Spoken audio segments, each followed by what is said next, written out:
What's up, guys, in the works, and today we're going to be continuing the trend of taking a look at some weapons that got a slight tweak in the Aftermath patch. And I'm a little late to the party. Aftermath's been out for a while, but not a lot of YouTubers or people in general have covered these weapons. We did the Type 88, the QBZ95, so I figured, we might as well touch on the L85, which did get a very, very slight tweak, but in my eyes, it's a pretty big one because this is a weapon that is based on controllability. And in the last patch, they actually made it so that the weapon has less horizontal recoil now. Slightly less. Not a ton, slightly. So I think they took it down from like being 0.3 to the left and 0.3 to the right, down to 0.28 to the left, 0.28 to the right. And you're like, well, it's not really a big difference. What do those numbers actually mean? I mean, essentially, those are just the numerical numbers the game data assigns to the recoil patterns. And you can look at all this stuff on like Synthic and stuff like that. They have all the different recoil charts and stuff. I mean, it's actually pretty cool if you go in there and look at it. And that's one of the cool things about Battlefield 3. But this video is going to kind of complement my last video, and you're like, wait, wasn't your last video a Black Ops video? And you're like, yes, good job. I'm glad you guys watched that, because not everybody always watches those videos. But I posed the question, does time to kill in a first-person shooter actually really matter? Is it overrated? Because it seems like in all these first-person shooters, people tend to get caught up on the weapons that shoot the fastest, who can kill the fastest. Whereas, in Battlefield 3, it's a more tactical game. It's more about flanking, it's more about routes. And somebody actually brought that up in the comments, and I thought it was a really good point. Battlefield 3, it's not always about the highest fire rate. Yeah, in a lot of situations, if you can control the recoil of like the AEK, the F2000, FAMAS, you're going to kill people really quick. But, it's not to say that a weapon like the L85, the AK-74M, or even, hey, the G3A3, those weapons can be successful in this game. And I sat down and I was playing with this weapon, and I was like, man, I don't know. There's something about the L85 these days. Just I'm not feeling it. I'm just not in tune with this particular weapon, and I don't know what it is. I've always tried to like it.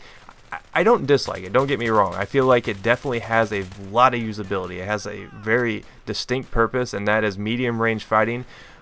But it's a bullpup weapon that has really good hip fire, and that's what kind of intrigues me. And I try to play a little bit more aggressive with it because it's really easy to stay on target with your bullets.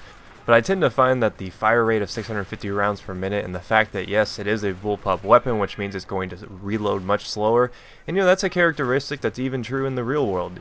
Bullpups are inherently harder to reload, therefore you do it much slower.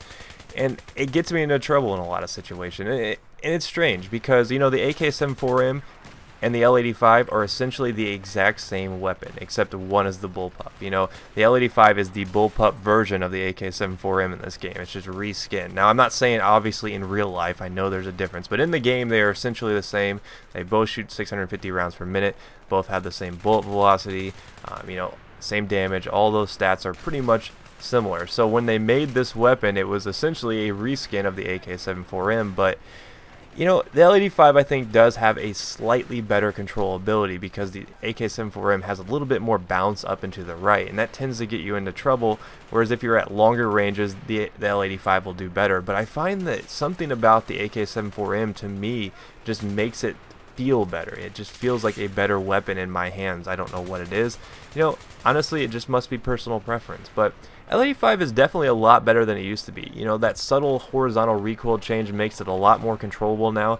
And horizontal recoil, you can't really control that. I mean, it's much easier to control vertical recoil or like vertical horizontal, if that makes any sense, where it's like going up and to the right, up and to the left at some angles, and you can adjust your controller. You can pull down the controller in that direction, you can pull down your mouse to kind of compensate for that. And you can't really do that with horizontal. Horizontal is a lot more difficult to control, at least in my adventures on the battlefield. So L85 definitely, if you want a weapon that's very easy to tame, that's very easy to just point and shoot, this is definitely your go-to. Now, I think that in most scenarios, though, I would prefer a different weapon. I mean, you see right here, I get really lucky that this guy is absolutely horrible, and I'm able to spray him down from the hip. So there's an example of the hip fire that really can bail you out in some bad situations. I mean, granted, I should never have put myself in that situation, but, the fact that this does have really good hip fire bailed me out of it. So there are a lot of really good things about the L85, and it's really an underrated rifle, but, I understand why people don't use it, because there's a lot of places in Battlefield 3, and you see I lose right there to a higher fire rate bullpup weapon. So I mean, I would say about 80% of the weapons are going to beat you up close if you're using the L85 unless you get bullets on target first, and even then, you know, the AEK will blow you out of the water.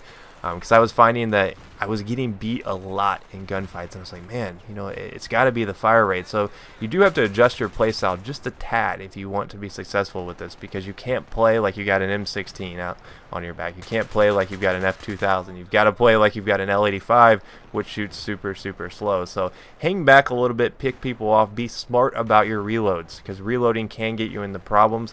Be smart about it, you know, find cover as you reload, then pop back out. You know, you got to do that punch and jab type style. But a lot of you guys may have noticed that I actually had a new intro on this video and my last video, and that was done by VectorFlow, and I'm going to link him at the top of the description. He did an awesome job on mine, so if you're a fan of motion graphics and you want to check him out, go over there and subscribe.